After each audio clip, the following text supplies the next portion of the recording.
Whatever I see, I shall devour.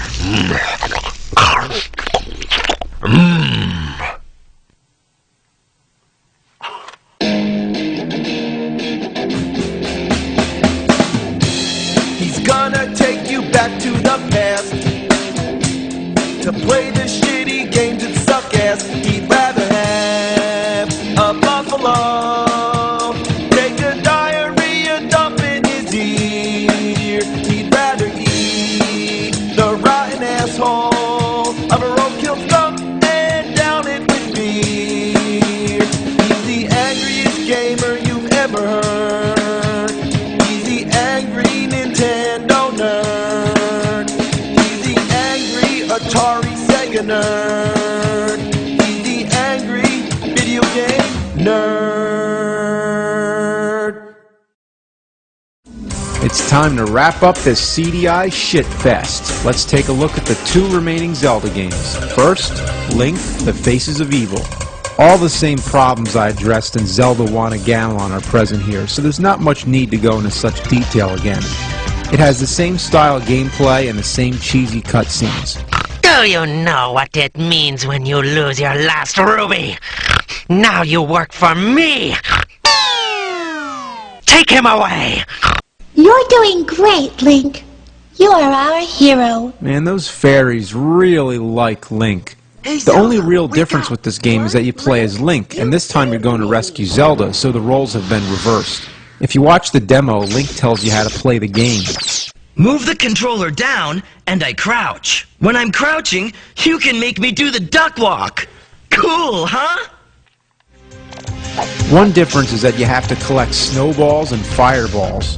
There's some enemies that can only be killed by either of these weapons, so it only adds more to your inventory that you have to keep up with. So even more so than the other game, you spend half the time collecting these items and collecting rupees so that you can buy bombs, rope, and lantern oil. And to top it off, there's more weapons that drain your rupees. Could this be any more tedious? And I hate collecting rupees. Oh, come on, you can't even get 2 at the same time? And the jumping is still a big problem. Come on, why can't I get up there? Oh, your mother. Oh, you son of a bitch. Get up there.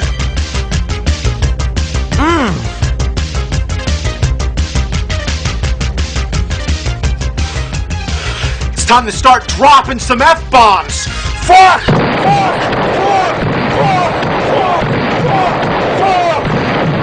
Probably the worst example is right here. I'm trying to go in the door. Seems simple, right? But I can't approach the door from any conceivable angle. If I'm below the door, I can't reach it, at least not without a rope.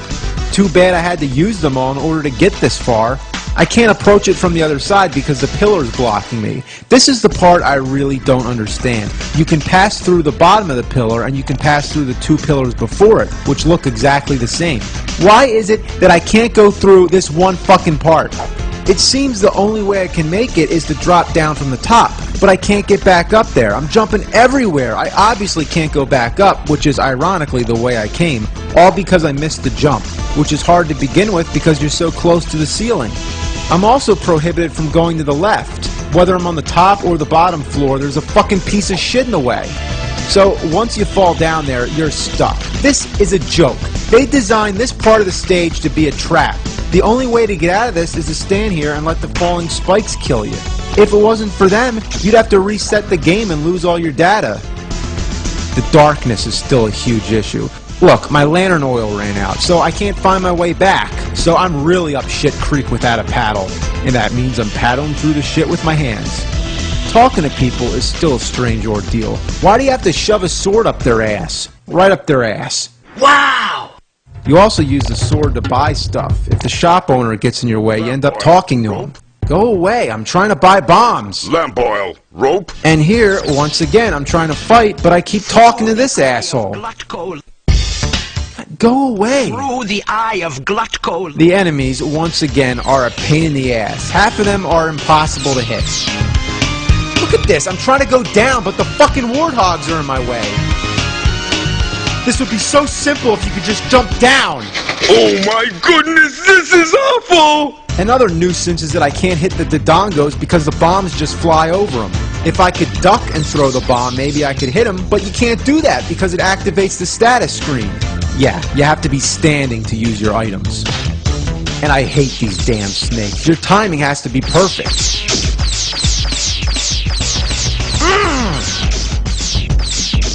I hate these fucking bastards! But these gargoyle things are the worst. They take several hits to kill, and they never stop coming.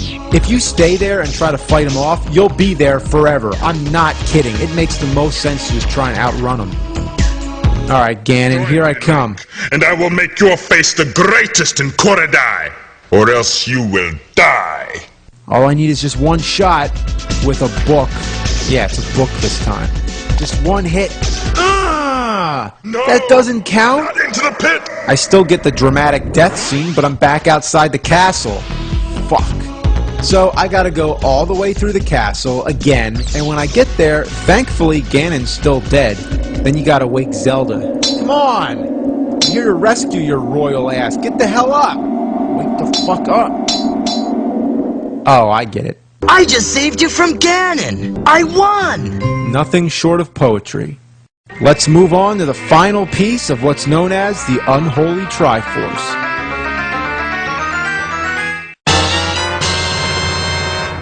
Zelda's Adventure was released the following year, in 1994. Unlike the other two, this one doesn't have the cartoon cutscenes. Instead, it's digitized actors. Sometimes they don't even move, they just crossfade. So I found this champion of strength and courage. As the title would suggest, it's the only other game where you play as Zelda, going to save Link's ass once again. You have to find dungeons where in each one you collect a piece of a stone, much like pieces of the Triforce in the original Zelda game. So this one follows the classic format a little more, not to mention it's an overhead view. That means you don't have to do stupid shit like push up to jump and crouch to bring up the inventory screen.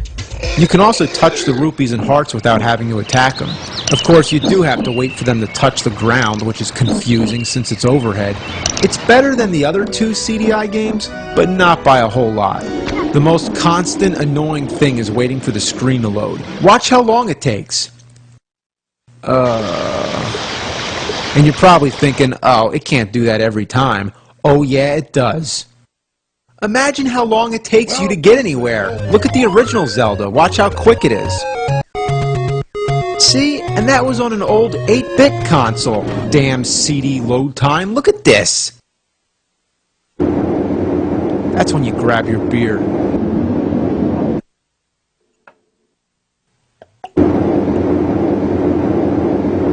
The next thing that's really annoying is that somebody keeps talking to you. Zelda, Zelda, do not roam unprotected. Shut the fuck Look up. nearby for something to aid you. What is Zelda hearing voices in her head? Crazy bitch. Unlike other Zelda games where the dialogue is all text, this one uses real bad voice acting. Instead, those who go deep into the earth learn to overcome the sins of greed. Hey, who goes there? Aren't you letting me and my boss look? You can't come in here. Even the sound effects aren't appropriate. Why do the Vyres have humanoid grunts? And what the hell is that thing? What is that? Those moguls out there are so slow and stupid. You don't get very much music either. Just immerse yourself in the good old outdoors. I also find the ground very strange looking, almost like a satellite view. These would be trees, so maybe Zelda's a giant? Oh look, we got a ladder. Remember that from the original Zelda? Remember how to use it? You just walk right across. Let's see how easy it is here. You come to a gap, you gotta go to your menu, select the ladder, and then use it. You always have to select shit. Take this for example. In any good Zelda game, how do you buy stuff? Like this. That's easy, right? Here, you gotta stop, bring up the menu, select the rupee, and there. What a bunch of fuck. That was a wise purchase, young princess.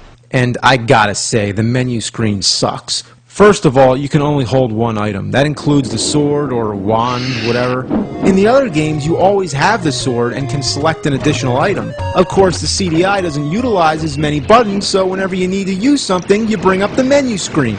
And the other thing that really pisses me off is that you have to scroll through the items, not by pressing left or right on the D-pad, no, by moving the cursor to the left or right arrow and painstakingly clicking until you see the item you want. That is bullshit. Why couldn't they fit them all on the screen like the other games? And how about the map screen? In any other Zelda game, you can bring up the map with the ease of a single button. That's simple, right? Well, here, the map screen is inside the item screen. Yeah, so whenever you want to see the map, you have to bring up the item screen, select the map, look at the map, go back to the item screen, and finally back to the game. How about getting treasure? You think you just open it and there'd be nothing more to it than that. But no, the fucking treasure chest starts talking to you. Why, what a great event! Then it spits out the treasure, and the first time I didn't even know what happened. Whatever happened to this? How about this shit? Somebody gives me an empty bottle and tells me to go fill it up at the source of the river. Why I can't just go to any riverbank, I don't know. But anyway, I go to the source, which is this fucking skull thing. I select the bottle, and then it doesn't just fill up. It mysteriously disappears from Zelda's hands and then reappears behind her to the left. What? You're never even sure what the items are going to do. I got a flute, and I was told to use it against a snake. So I use the flute, and what happens? It kills the snake, but not before freezing me, making me momentarily helpless while the snake nearly kills me. Thanks. But one major problem I have is that the save function doesn't seem to work. If I turn off the game, it erases all the data. That sucks. The overall design is horrendous. You can never tell where to go. See that dark area right there? That's a cave. You're supposed to go in there. But with all the random rock patterns, you'd think it was just part of the wall. And when I got to this part, I thought it was a hole in the floor, till I realized that it's just part of the ceiling. Rarely does that even happen, and it occurs right after the part where you need a ladder. So naturally, I thought it was a hole. Here, I'm just trying to go to the right, but something apparently is blocking my path. What the fuck's going on? Oh shit, I'm gonna die. Get over there. I'm stuck! Fuck! Even the dungeon maps aren't consistent. See the white square? That's where I am. But if I go up, it jumps me all the way up here. And it happens more than once. You just jump all over the map. In other Zelda games, there's secret passageways that transport you all around the dungeon. That makes sense. But here, when you're just walking to the next screen and suddenly appears someplace different on the map, it's like, what the hell happened to this game? I don't believe this. Like, I seriously don't believe this. That's it. That's all I can take. How could they fuck up Zelda this bad? It's not a Zelda game. I wouldn't call it that. Oh, but it is. It has Zelda and it has Link. Yeah, you know what? That's a pointless argument right there. That's like if your dad says, I fucked your mom. It's like, I can't argue with that. You know, playing these games is as worthwhile as melting a dog turd in a frying pan. Yeah, put some buffalo puke and some cat piss all over it, and you have a shit sandwich that is Zelda CDI. This game fucking sucks! Fucking sucks! Fucking sucks! Oh yeah, and the Mario game, that one sucks too! CDI sucks!